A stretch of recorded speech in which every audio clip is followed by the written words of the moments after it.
February 22nd, Where the Sun Shines. It had been very cold during the night, dropping well below freezing. Gazing out my kitchen window, the low temperature was very apparent.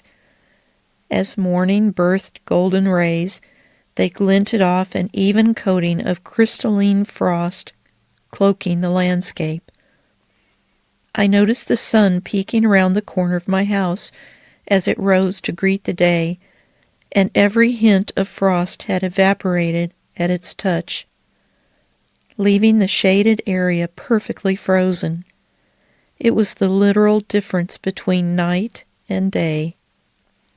The message did not escape my notice, nor did it take more than a few seconds for me to realize what was encrypted in the scene. Wherever the sun shines, darkness and cold dissipate. The immediate leap of faith was the realization that wherever the sun, S-O-N, shines, darkness and coldness dissipate.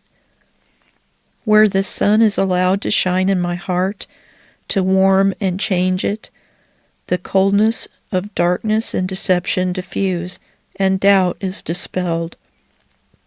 Where the sunbeams touched the grass, the line was distinct and easily discernible. There was no guessing whether the sun had risen. It was very apparent. When Jesus arrives, the changed heart begins to melt, thaw, soften, and warm too. The changes may be sudden and dramatic for some, a bit more gradual for others, but transitioning just the same into sunlight, reflecting His very image in our hearts. The development of our character, the essence of who we are, shifts to reflect whose we are.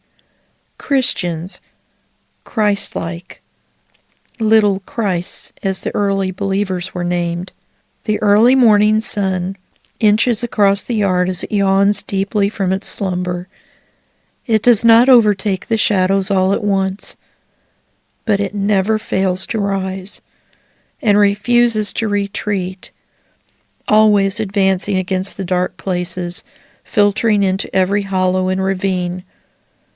God shines His light into our dark places too, advancing steadily and faithfully into the hidden and protected places, bidding us release those to Him as well. In the darkness and cold is death and denial. Where the sun shines, His warmth illuminates what has been placed firmly into His hand. Wholeness is regenerated and hope restored.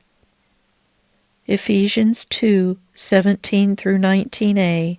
I keep asking that the God of our Lord Jesus Christ, the glorious Father, may give you the spirit of wisdom and revelation so that you may know Him better. I pray also that the eyes of your heart may be enlightened in order that you may know the hope to which He has called you, the riches of His glorious inheritance in the saints, and His incomparably great power for us who believe.